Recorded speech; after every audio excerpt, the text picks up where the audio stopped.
Welcome to all. स्वागत आप सभी का आरएसआर यूट्यूब चैनल पे और हम आ चुके हैं अभी लाइव। जय हिंद, नमस्ते, welcome, good morning, house the जोश। कम्युनिकेशन पार्ट 2 का क्लास हम आज करने वाले हैं और ये उसका एंड गेम होगा। यानी इलेक्ट्रोमैग्नेटिक वेव को हमने एक क्लास में एंड किया, कम्युनिकेशन 2 क्लास में आज फिनिश हो जाएगा। और आज जो क्वेश्चन होने वाले हैं, आज का जो कम्युनिकेशन का पार्ट है, लास्ट डे हमने जो पहला पार्ट किया था उसमें क्या होता है, बेसिक चीज़ें बताई जाती है जहाँ से क्वेश्चन बहुत कम बनते हैं। लेकिन आज जो पार्ट हम करने वाले हैं उसमें बहुत अच्छे अच्छे क्वेश्चन बनने वाले हैं, बहुत गजब के क्वेश्चन तैयार होने वाले हैं यहाँ से। तो सभी बच्चे पूरे फोकस के साथ में क्लास को कंटिन्यू करेंगे। एक बार पहले कमेंट सेशन में जय हिंद सारे के सारे सोल्जर स्पैम कर दें, पूरे जोश के साथ में रिप्लाई कर दें और क्लास को शेयर जरूर करें। बहुत सारे बच्चे पूरे सपोर्ट के साथ में आते हैं। कुछ बच्चे सोचते हैं कि हमें क्या पता चलेगा सर को कि हम शेयर नहीं कर रहे हैं। बेटा, आपका प्यार और सपोर्ट अपने आप दिख जाता है जब आप क्लास को शेयर करते हैं। तो दिल से सपोर्ट किया जाता है क्लास को। जब आपको लगे कि हाँ सपोर्ट चाहिए सर को पूरा, हम आपके साथ खड़े हैं सर, तो क्लास को जरूर शेयर करो, जो भी ग्रुप्स हैं आपके पास, और बच्चों को बुला के ले आओ। अभी एंड गेम करते हैं आज कम्युनिकेशन का। तो देखिए, सबसे पहले मैं क्लास को स्टार्ट करता हूँ। यहाँ पे अगर अपन बात करें टोटल लेक्चर की, तो टोटल लेक्चर नंबर आपका 134 आप यहाँ पे देख रहे होंगे।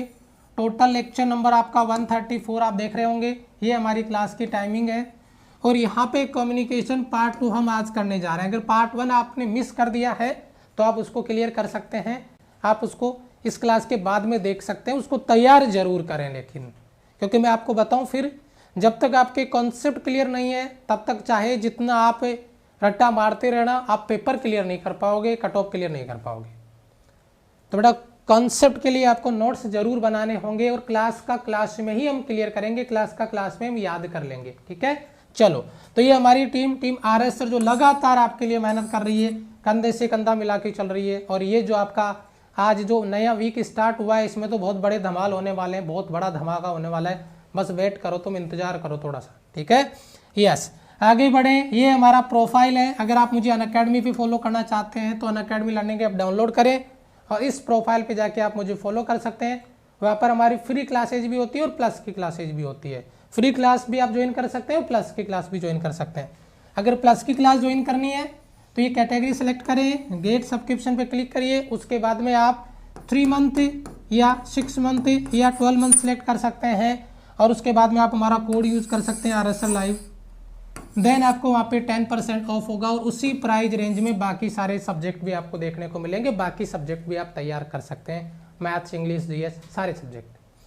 तो मेरे हिसाब से यहाँ पे किसी बच्चे को कोई डाउट नहीं रहा होगा, किसी बच्चे को कोई डाउट नहीं रहा होगा। यहाँ से इंट्रोडक्शन हो गया आपका कंप्लीट। एक टेलीग्राम चैनल है जिसका भी किसी बच्चे को कोई डाउट नहीं होना चाहिए। टेलीग्राम चैनल जरूर से ज्वाइन करना है। ऑलरेडी लगभग 32-33 हज़ार बच्चों ने ऑलरेडी ज्वाइन करके रखा हुआ है। आप भी ज्वाइन कर सकते हैं इसको। सभी बच्चे जरूर ज्वाइन करें। यहाँ पे क्लासेस का अपडेट जो लिंक होते हैं वो प्रोवाइड आपको यहाँ पे करवाए जाते हैं। कॉन्सेप्ट स्टार्ट करने जा रहा हूँ बेटा। कम्युनिकेशन पार्ट 2 हम आज करेंगे। पार्ट 1 अगर आपने मिस कर दिया तो उसको जरूर से तैयार करिएगा। पार्ट 1 अगर आपने मिस कर दिया है तो उसको जरूर से तैयार करिएगा। ठीक है, तो एक बार फटाफट से शेयर हो जाए क्लास का जल्दी से, फिर अपन यहाँ पे देखते हैं बेटा। बहुत बढ़िया, जल्दी करें बेटा। ओके, जल्दी से बेटा शेयर कर दें एक बार पूरे जोश के साथ में। एक बच्चा कह रहा है सर आपका बिहार बोर्ड में 3000 सीरीज के क्वेश्चन ऐसे के ऐसे मिल रहे हैं। पेपर बनाया आपने? हमने पेपर नहीं बनाया, हमने फिजिक्स पढ़ाया आपको। ठीक है, पेपर कौन से बोर्ड का क्या बनता है हमें उसका आइडिया नहीं है, हम आपके कॉन्सेप्ट पे बात कर रहे हैं बेटा। तो कम्युनिकेशन हम स्टार्ट करेंगे और आज का क्वेश्चन के जो क्लास में ही हम तैयार करेंगे। और आज क्वेश्चन भी बहुत सारे बनने वाले हैं, बहुत सारे क्वेश्चन तैयार होने वाले हैं यहाँ से। तो देखिए, सबसे पहले अगर अपन यहाँ पे बात करते हैं जो बेसिक आपका कॉन्सेप्ट है। रेडी है सारे के सारे बच्चे? चलें स्टार्ट करें बेटा। ओके, चलो देखते हैं। सबसे पहले आज की क्लास का पहला कॉन्सेप्ट आपका व्योम तरंग संचरण, स्काई वेव प्रोपोगेशन। जरा गौर से देखना, यहाँ से क्या सवाल पहले पूछा गया है, फिर से पूछा जा सकता है। स्काई वेव प्रोपोगेशन यानी व्योम तरंग संचरण। ये व्योम तरंग संचरण क्या है बेटा? यहाँ पे जो वेव है, जो तरंगे हैं, इनके प्रोपोगेशन के लिए एक एक एक परत देख रहे होंगे आप, एक लेयर दिख रहा होगा आपको, ये और ये वाला यहाँ से आपको थोड़ा डार्क दिख रहा होगा। ये जो परत आपको पूरा दिख रहा है, इस परत से जो ट्रांसमिशन है, उससे जो वेव ट्रांसमिट की जाती है वो इसी आयन मंडल से टकरा के वापस जो आपका रिसीवर है उसके पास पहुंचती है। और इस प्रोसेस को जो आपका जो वेव है उनको आयन मंडल के द्वारा रिफ्लेक्शन करता है, रिफ्लेक्ट करता है, और फिर रिसीवर उनको रिसीव करता है। इस प्रोसेस को अपन स्काई वेव प्रोपोगेशन कहेंगे, यानी व्योम तरंग संचरण कहेंगे। क्या कहेंगे बेटा? व्योम तरंग संचरण। तो एक सवाल तो आपका तैयार हो गया पहले से ही।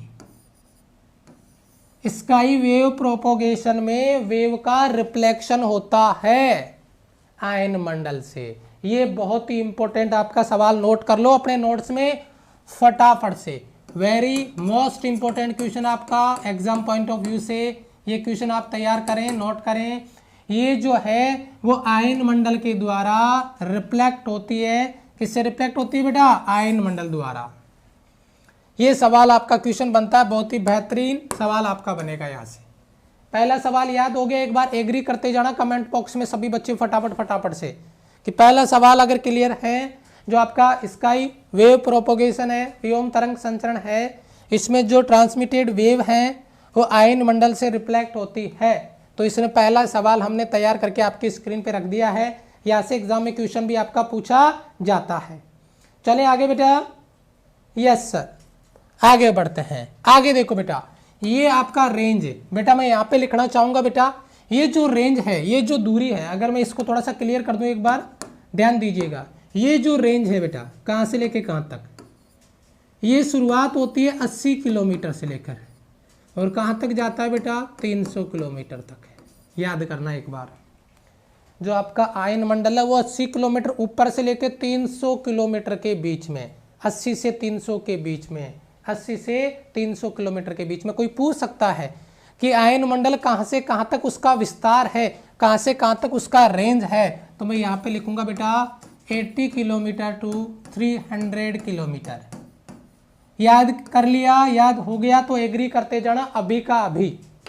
याद कर लिया? याद हो गया है तो अभी का अभी। क्लियर नहीं दिख रहा है बेटा?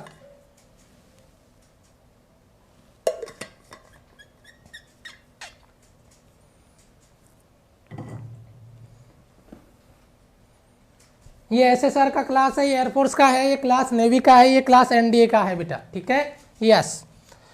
80 किलोमीटर से 300 किलोमीटर के बीच में। जल्दी से एक बार रिप्लाई करो। रेंज याद हो गया आपका? जो आयन मंडल है वो कहां से कहां तक है? 80 किलोमीटर से 300 किलोमीटर के बीच में।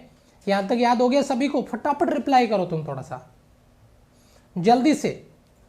यस सर, शाबाश। ओके, चलो एक और सवाल बनाते हैं। एक क्वेश्चन ये बन गया आपका। देखो जो जो क्वेश्चन बनेंगे ना वो क्वेश्चन मैं बताते जाऊंगा। पहला, दूसरा और ये तीसरा क्वेश्चन आपका। ये जो आयन मंडल है, आयन मंडल फिक्स फ्रीक्वेंसी रेंज वाली वेव का ही रिफ्लेक्शन करता है, और वो रेंज आपके दिल, दिमाग, गुर्दे, फेफड़े में अब की अब स्कैन होनी चाहिए। 2 मेगाहर्ट्ज से लेकर 30 मेगाहर्ट्ज, 2 मेगाहर्ट्ज से लेकर 30 मेगाहर्ट्ज के बीच में कॉन्सेप्ट आपका आना चाहिए। जल्दी से बताइए। 2 मेगाहर्ट्ज से लेकर 30 मेगाहर्ट्ज की जो फ्रीक्वेंसी है वो आपके आयन मंडल के द्वारा रिफ्लेक्ट करती है 2 मेगाहर्ट्ज से लेकर 30 मेगाहर्ट्ज के बीच में। मेगा शब्द की बात करूंगा बेटा, क्लियर कर देता हूं, 10⁶। ये तीसरा सवाल अगर मेरे सोल्जर्स को याद हो गया बेटा, ये रेंज मोटाई की है 80 किलोमीटर से 300 किलोमीटर के बीच में, और ये रेंज फ्रीक्वेंसी की है बेटा। ये रेंज आपका फ्रीक्वेंसी की है। 2 मेगाहर्ट्ज से अभी का अभी याद होना चाहिए 30 मेगाहर्ट्ज से। अगर इससे ज़्यादा फ्रीक्वेंसी होगी, कम होगी, आयन मंडल को पार करके निकल जाएगी। अगर यहाँ पे ये फ्रीक्वेंसी, इस वेव की फ्रीक्वेंसी 30 मेगाहर्ट्ज से अगर ज़्यादा है तो ये वेव यहाँ नहीं आएगी, ऐसे निकल जाएगी आगे, वापस नहीं आएगी लौट के, ये आगे चली जाएगी, रिफ्लेक्शन नहीं होगा। तो ये बहुत इंपॉर्टेंट चीज़ है कि इसी रेंज की वेव आपको वहाँ पर देखने को मिल जाए। ठीक है, बताइए क्लियर यहाँ पे? ये तीनों चारों सवाल स्काई वेव प्रोपोगेशन के ये जो 3-4 सवाल हमने बनाए हैं ये आपके क्लियर हो जाने चाहिए। स्काई वेव प्रोपोगेशन के ये जो 3-4 सवाल हमने बनाए हैं वो आपके क्लियर हो जाने चाहिए। बताइए जल्दी से, आगे बढ़ूंगा मैं अगली स्टेप में। आगे बढ़े बेटा, चलो फिर अगर क्लियर है तो। अब आता है आपका दूसरा प्रोपोगेशन और वो है बेटा स्पेस वेव प्रोपोगेशन।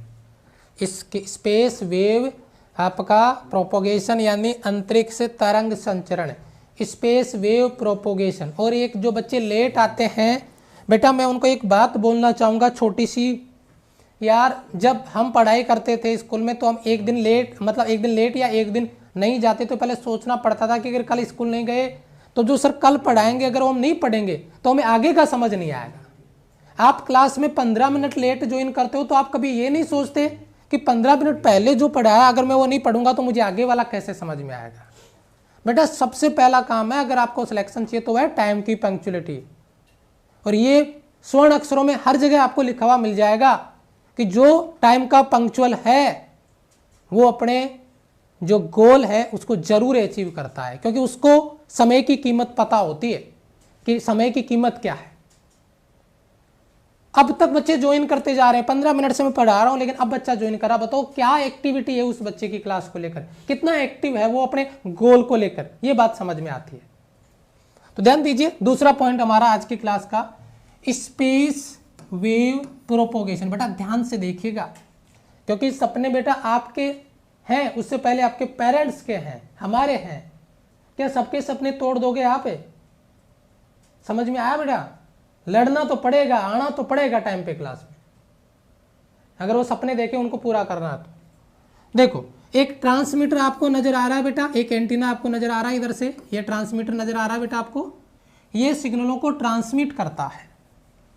यहाँ पे आपके सामने 3 डायरेक्शन मैंने दिया है, 3 वेव प्रोपोगेशन दिखाया है। ये यहाँ पे एक रिसीवर है, ये सिग्नल को रिसीव करता है।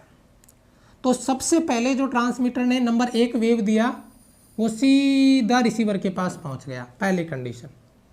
दूसरा जो ट्रांसमीटर था उसने जो सिग्नल दिया वो पृथ्वी पे टकराया और फिर रिसीवर के पास पहुँचा। और तीसरा जो कंडीशन है उसमें जो वेव है वो आपका ट्रोपोस्फीयर यानी शोभ मंडल में गया और वहां से टकरा के वापस रिसीवर के पास पहुंचा, तीसरा। और जो आपका स्पेस वेव प्रोपोगेशन का पहला सवाल मैं बनाने जा रहा हूं वो यही है। जैसे मैंने आपको पीछे अभी बताया था ये वाला सवाल व्योम स्काई वेव प्रोपोगेशन में वेव किससे रिफ्लेक्ट होती है? आयन मंडल से। सेम ये सवाल यहाँ पे बना दूंगा। स्पेस वेव प्रोपोगेशन में अंतरिक्ष तरंग संचरण में तरंग किससे रिफ्लेक्ट होती है? तो हम कहेंगे शोभ मंडल से। कहां से बेटा? शोभ मंडल। ये भी एक लेयर है, एक परत है जो यहाँ पर आपको दी गई है। क्लियर है बेटा? क्लियर है बेटा? यस बेटा, इसमें अगर अपन एक बात बताएं, हाँ यहां तक क्लियर सभी का, तो एक बात बताएं, जो आयन मंडल है बेटा वो 2 मेगाहर्ट्ज से लेकर कहां तक बेटा? 30 मेगाहर्ट्ज तक वर्क करता है। इसका जो रेंज है ना बेटा वो होता है बेटा 30 मेगाहर्ट्ज से आगे, 30 मेगाहर्ट्ज से लेकर लगभग 300 मेगाहर्ट्ज, ये मान के चलो आप, है ना। 3 मेगाहर्ट्ज से ऊपर 300 मेगाहर्ट्ज तक की जो फ्रीक्वेंसी की जो वेव है वो आयन मंडल से रिफ्लेक्ट नहीं होगी, वो इससे होगी, शोभ मंडल से। ट्रोपोस्फीयर जो आपका दिया गया है इससे रिफ्लेक्शन उसका होगा और उसके बाद में रिसीवर के पास पहुंचेगी, ग्राही के पास पहुंचेगी। याद हो रहा है अभी का भी जो क्वेश्चन बनेंगे उनको क्लास में क्लियर करेंगे। आप डायग्राम बना रहे हो अपने नोट्स में तो बिल्कुल बेसिक आप एंटीना बनाओ और उसको छोटा सा डायग्राम दिखा के ऐसे लिखो कि टाइम बच जाए, बस आपको समझ में आ जाए। और नोट्स आपके यूनिक होने चाहिए, जब आप तैयार करोगे तो यूनिक नोट्स होंगे आपके, ये बात हकीकत है बेटा, ठीक है। चलो, और ये रिफ्लेक्शन मैंने यहाँ पे ऑलरेडी बताया बेटा, ट्रोपोस्फीयर जो आपका है ये क्वेश्चन है इसलिए अपन इसको अलग से लिख दिया है, शोभ मंडल ट्रोपोस्फीयर, ठीक है, शोभ मंडल ट्रोपोस्फीयर। ये याद रखना बेटा, ये मैं ऑलरेडी आपको यहाँ पे याद करवा चुका हूँ। अभी का अभी सभी सोल्जर्स को क्लियर हो जाना चाहिए, मेरे हिसाब से किसी बच्चे का कोई डाउट नहीं बचेगा। ये क्वेश्चन प्रत्येक बच्चे का क्लियर होना चाहिए। एक और क्वेश्चन आपका, यस, स्पेस वेव प्रोपोगेशन, अंतरिक्ष तरंग संचरण। अंतरिक्ष तरंग संचरण में यस, टीवी सिग्नल और एफएम सिग्नल अंतरिक्ष तरंग संचरण के द्वारा, स्पेस वेव प्रोपोगेशन के द्वारा ही प्राप्त किए जाते हैं, जो कि हाई फ्रिक्वेंसी के होते हैं, जिनके सिग्नल सौर मंडल से रिफ्लेक्ट होके पृथ्वी पे आते हैं। मान लो कोई टीवी चैनल है, वो मुंबई से ब्रॉडकास्टिंग कर रहा है अपनी, तो वहाँ से सिग्नल जाएंगे उस सैटेलाइट के पास, और सैटेलाइट जो उनको छोड़ा है वहाँ से टकरा के वापस सौर मंडल से रिफ्लेक्ट होके वापस पृथ्वी पे आएगा, और जो रिसीवर है उन सिग्नलों को वो रिसीव कर लेगा, और उसके बाद में जो डाटा उसमें था वो हमें देखने को मिल जाएगा। तो ये बहुत इंपॉर्टेंट सवाल है। कोई पूछ ले टीवी सिग्नल और एफएम सिग्नल कौन से वेव प्रोपोगेशन में आते हैं, तो अपन कहेंगे स्पेस वेव प्रोपोगेशन, अंतरिक्ष तरंग संचरण में, जो कि सौर मंडल से अपने सिग्नलों को रिफ्लेक्ट करता है, परावर्तित करता है। सर दंगल बेच, ये कमेंट बार बार देख रहा हूं, मैं कह रहा हूं ये सप्ताह बहुत बड़ा धमाका होने वाला है। मैंने एक बात बोली थी आपको सुबह भी कि ऐसा पहली बार हुआ है पिछले 3-4 सालों में, तो 3-4 साल की बात कर रहे हैं, तो ये धमाका बहुत बड़ा ही होने वाला है। तो इंतजार करो आज कल या परसों तक, ये वीक बहुत बड़ा होने वाला है। बस थोड़ा पेशेंस रख लो, तुम जो मैं बता रहा हूं उस पर फोकस करो, बाकी टेंशन हमारी है।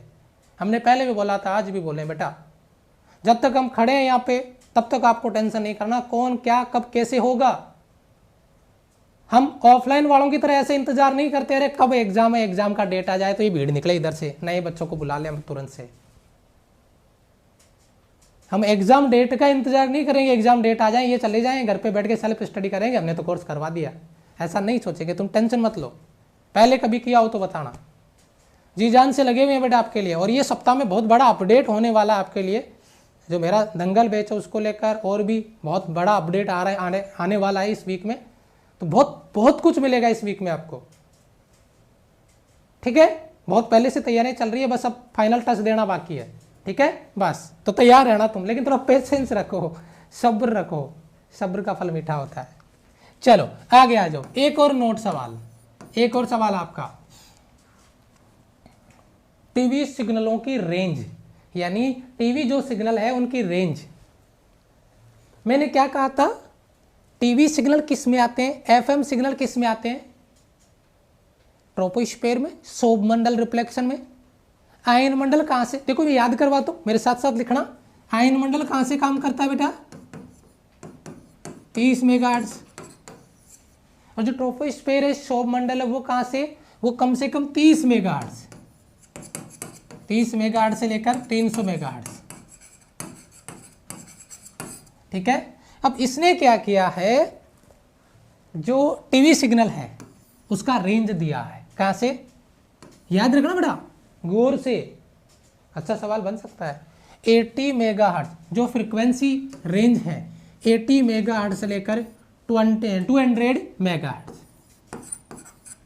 80 मेगाहर्ट्ज से लेकर बेटा 200 मेगाहर्ट्ज। बताओ अगर किसी का डाउट हो तो, यहाँ पे 80 मेगाहर्ट्ज से लेकर 200 मेगाहर्ट्ज के बीच में, 80 मेगाहर्ट्ज से लेकर 200 मेगाहर्ट्ज के बीच में, बताओ जल्दी बताओ। 80 मेगाहर्ट्ज से 200 मेगा टीवी सिग्नल, और एफएम का कितना होता है जरा बताना, एफएम तो सब सुने होंगे ना, बताओ। 88 से 108 मेगाहर्ट्ज, 88 मेगाहर्ट्ज से लेकर 108 मेगाहर्ट्ज तक एफएम। अरे मेरे शेरों को ये तो याद होगा, कैसे भूल जाऊं इस सवाल को, क्योंकि ये बहुत ज़्यादा इंपॉर्टेंट है आपका, बहुत ज़्यादा इंपॉर्टेंट है।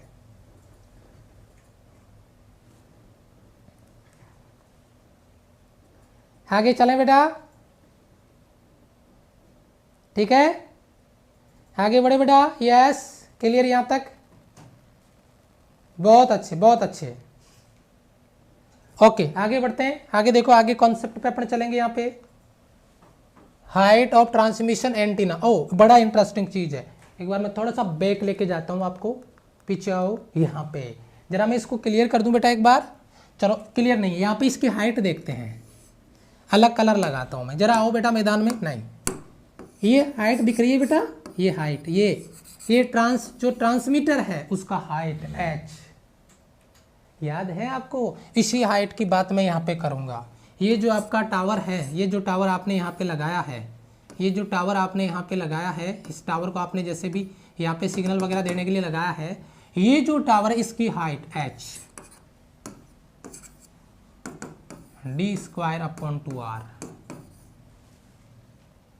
आपने पता है क्या याद किया है? मैं बताता हूँ, आपने रेंज याद किया है, मैं बताऊंगा अभी। d² = 2hr, वो भी सवाल आता है।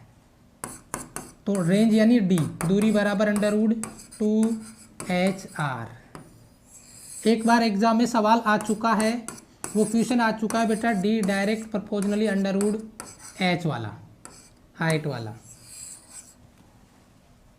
आपको हाइट निकालनी है तो ये कॉन्सेप्ट काम में लेंगे, अगर आपको रेंज निकालनी है तो ये कॉन्सेप्ट काम में लेंगे, दोनों ही न्यूमेरिकल बनते हैं बेहतरीन। चांसेस बहुत कम हैं, लेकिन रिलेशन एक बार एग्जाम में आ चुका है तो फिर से पूछा जा सकता है। 950 बच्चे पहुंच गए हैं, कंजूसी चल रही है। इतना बड़ा धमाका बता दिया मैंने आपको, फिर भी लाइक्स नहीं हो रहे तुम्हारे से। तो तुम्हारे लिए कोई जान दे देना तो भी कोई फर्क नहीं पड़ता, अरे क्या है इस जैसा कोई दूसरा आ जाएगा, निपट गया तो बढ़िया रहा, है कि नहीं है? बस ये सोच के बड़ी हद होती है। मतलब मैंने कहा कि बहुत बड़ा अपडेट लेके आ रहे हैं, लेकिन फिर भी लाइक पे कंजूसी नहीं करना है, कोई फर्क नहीं पड़ता। बहुत बढ़िया बेटा, चलो आगे बढ़ते हैं। अब अपन बात करते हैं बेटा सैटेलाइट कम्युनिकेशन की, यानी सैटेलाइट कम्युनिकेशन का क्या कॉन्सेप्ट है, जरा ध्यान दीजिए। उपग्रह संचार, और बड़ी काम की चीज है, बहुत काम की चीज है। देखिए जरा ध्यान से क्या कॉन्सेप्ट है। ये आपका पृथ्वी है और ये कोई सैटेलाइट है, देखो वैसा लग रहा है जैसे उड़ रहा है हवा में। ये आपका पूरा, एक बार इस डायग्राम को पूरा एक्सप्लेन कर देता हूं मैं। ये पृथ्वी है, इस पे एक ट्रांसमीटर लगाया गया है। क्या बेटा? ये ट्रांसमीटर है जो ट्रांसमिट करता है सिग्नलों को, और ये रिसीवर है जो सिग्नलों को रिसीव करता है नीचे की तरफ। ये रिसीविंग सिग्नल है और ये ट्रांसमिटेड सिग्नल है। जो सिग्नल ऊपर की तरफ छोड़ा जाता है इसको बेटा अपलिंक बोलते हैं। जब सिग्नल ऊपर की तरफ डिलीवर किया जाता है तो उसे अपलिंक बोलते हैं। अपलिंक, ऊपर की तरफ लिंक हो गया। ये इन सिग्नलों को रिसीव करता है और फिर वापस छोड़ता है रिसीवर की तरफ, रिसीव करने वाले की तरफ, रिसीवर की तरफ छोड़ता है। तो रिसीवर उन सिग्नलों को रिसीव करता है, ग्राही जिसे अपन कह सकते हैं।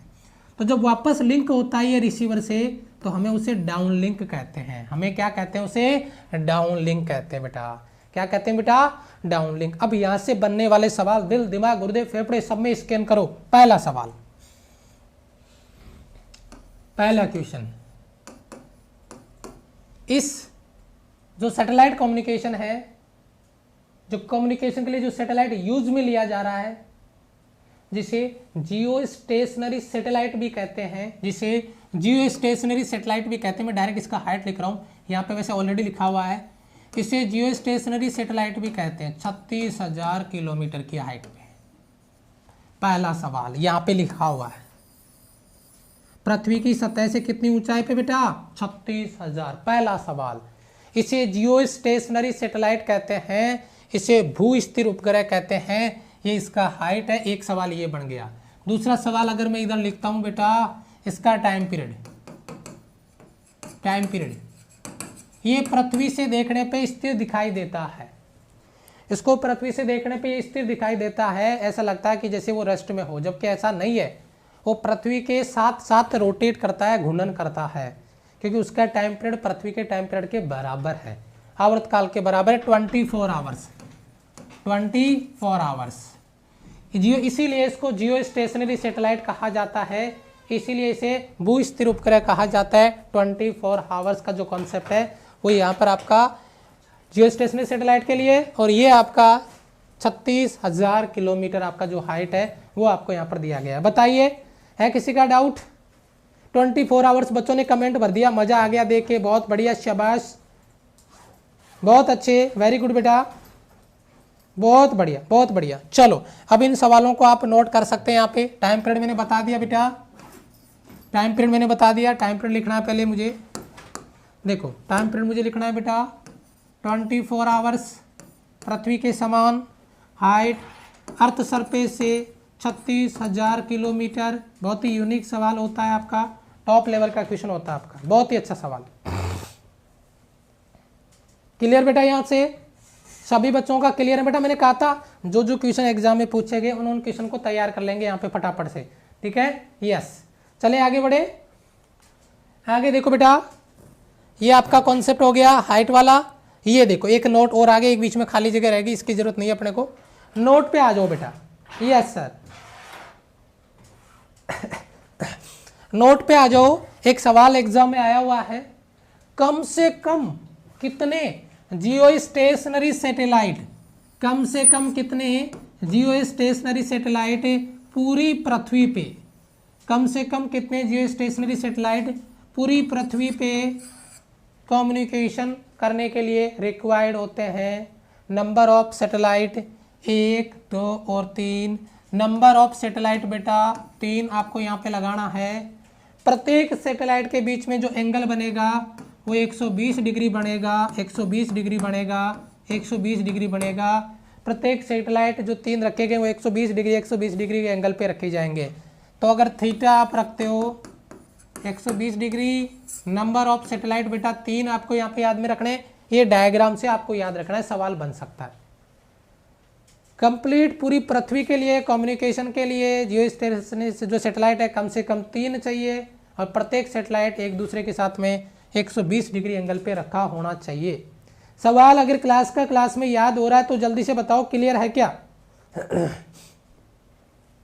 अगर क्लास में क्लियर हो रहा है तो जल्दी बताइए, याद हो रहा है बेटा?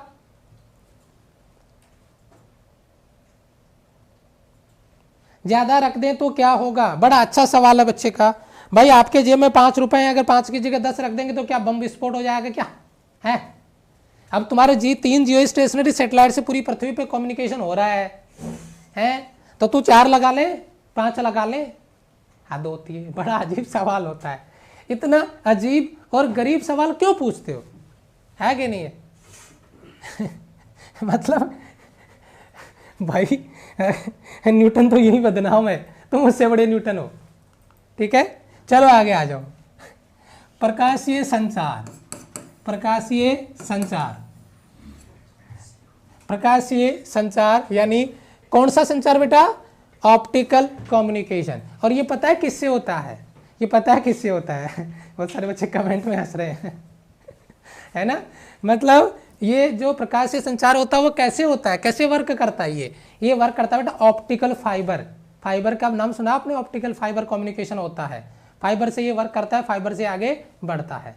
तो मेन मुद्दे वाली बात क्या है कि इसमें ऑप्टिकल के फाइबर के रूप में जो मैसेज है, जो सिग्नल है वो आगे बढ़ता है। देखो ऐसे मैं आपको बताता हूँ, ये एक फाइबर है, देखो इस तरीके से बना हुआ होगा, ऐसे बाहर की तरफ इसके पॉलिश होगी, ऐसे ये यहाँ पे इसकी पॉलिश है बेटा बाहर की तरफ ये वाली, और इधर से कोई रे, कोई लाइट एंटर करती है क्रिटिकल एंगल से अधिक कोण पे, और फिर यहाँ पे रिफ्लेक्ट हो जाता है। ये एंटर कर रहा है और ये एग्जिट करता है। ये ऑप्टिकल फाइबर है, जिससे इनपुट सिग्नल और आउटपुट सिग्नल में एनर्जी लॉस बहुत कम होता है। ये बड़े काम की चीज़ है, ये बहुत काम की चीज़ है, क्योंकि इसमें एनर्जी लॉस बहुत कम होता है।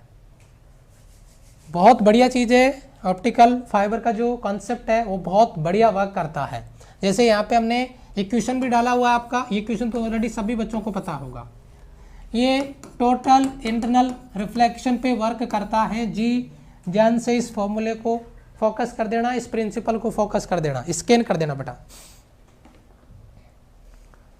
बहुत बढ़िया, क्या बात है। एक बच्चा कमेंट में लिख रहा है नेवी का वैकेंसी आ गया है बेटा। कहाँ दे के आया है? कहाँ दे के आया बेटा? है कहाँ दे के आया है? नेवी का वैकेंसी आ गया है। आएगा तो जरूर बताएंगे आपको, अगर आया है तो जरूर बताएंगे आपको। पूर्ण आंतरिक परावर्तन के सिद्धांत पे वर्क करता है, टोटल इंटरनल रिफ्लेक्शन के कॉन्सेप्ट पे वर्क करता है ये, ठीक है। चलिए आगे बढ़े बेटा। टोटल इंटरनल रिफ्लेक्शन के कॉन्सेप्ट, प्रकाशिक तंतु, जी हाँ ऑप्टिकल फाइबर, यानी प्रकाशिक तंतु हिंदी में उसको बोल देंगे optical fibre, total internal reflection के कॉन्सेप्ट पे वर्क करता है। ये लो, अब देखिए यहाँ पे बहुत सारे इंपॉर्टेंट सवाल बनेंगे कुछ, जहाँ से थ्योरी के सवाल बनाए जा सकते हैं, बहुत सारे थ्योरी के सवाल बनाए जा सकते हैं। ठीक है, यस सर, शाबाश। Magnetic effect of electric current बच्चा है, जरूर बेटा जरूर पूरा करवाएंगे, क्या बात है। जल्दी से पहला सवाल आपका आपकी स्क्रीन पर है। अगर अपन ऑप्टिकल फाइबर का यूज करते हैं, अगर आप ऑप्टिकल फाइबर का यूज करते हैं तो वो क्यों बेस्ट है? क्योंकि इसकी जो कॉस्ट है लोअर कॉस्ट, लोअर कॉस्ट है, लोअर कॉस्ट है, बहुत ही कम कॉस्ट पे, यानी कम कीमत पे, कम कीमत पे, कम कीमत पे ये वर्क कर जाता है, लोअर कॉस्ट पे ये वर्क कर जाता है। Energy loss minimum, minimum energy loss होगा, न्यूनतम आपका होगा एनर्जी लॉस। और अगर डाटा कैरिंग कैपेसिटी तो मैक्सिमम, बहुत बढ़िया, मैक्सिमम अगर अपन यहाँ पे बात करें, डाटा कैपेसिटी अधिकतम होगी, डाटा स्थानांतरण बोलते हैं इसको बेटा, डाटा स्थानांतरण की कैपेसिटी है ना, क्षमता, डाटा स्थानांतरण क्षमता maximum, energy loss minimum, cost very low, बहुत ही कम कीमत पे ये अप्लाई हो जाता है, और टॉप लेवल की क्वांटिटी आपको देता है, क्वालिटी आपको देता है। क्लियर बेटा सभी बच्चों का यहां तक? सभी बच्चों का क्लियर है यहां तक? नहीं, महंगा नहीं होता, बहुत सस्ता पड़ता है अगर बाकी के कंपैरिजन में देखें तो। वो तो महंगा तो लोग बना देते हैं लूटने के चक्कर में, इतना महंगा नहीं होता जितना आप सोच रहे हैं। ठीक है, यस सर। चलो बेटा, ये आपका चैप्टर फिनिश हुआ, कल आपका नया चैप्टर स्टार्ट होगा। ठीक है, magnetic effect of electric current start करेंगे, कल की क्लास में नया चैप्टर स्टार्ट होगा। और जो बहुत बड़ा अपडेट हम आपके लिए लेकर आने वाले हैं, उसका अपडेट आपको आज या कल में मिल जाएगा। जैसे ही हम फ्री होंगे, टाइम मिलेगा, तुरंत आपको अपडेट दे दिया जाएगा। तो पूरे जोश के साथ में एक बार सभी बच्चे लाइक बटन को प्रेस करेंगे और एक बार कमेंट सेक्शन में जय हिंद लिख देंगे। पूरे जोश के साथ में अपनी एनर्जी बरकरार रखो। आज 1 फरवरी हो गया है, 50 दिन मान ले बेटा तेरे पास कॉन्सेप्ट पढ़ने के। देखना मेरी बात को ध्यान से सुनना, 50 दिन मान ले बेटा कॉन्सेप्ट पढ़ने के, केवल और केवल 50 डेज कॉन्सेप्ट के लिए। उसके बाद में तेरे को भूत बना देंगे प्रैक्टिस के लिए, समझ रहे हैं? उसके बाद में कोई कॉन्सेप्ट नहीं है, केवल 50 दिन मान के चल, क्योंकि नेवी का एग्जाम एयरफोर्स से पहले होगा। लिख के रख ले बेटा, ये पूरे चांसेज हैं। अब रेयर केस में कोई कंडीशन ऐसी आ जाए वो बात अलग है। ठीक है, ये बात याद रखना। तो बेटा 50 दिन तेरे पास है, तो देख ले कितना कॉन्सेप्ट पढ़ सकता है, कितने कॉन्सेप्ट के नोट्स बना सकता है, नोट्स बना सकता है, ये बात याद रखना। ठीक है, चलो, thank you so much, love you all, bye bye, जय हिंद बेटा।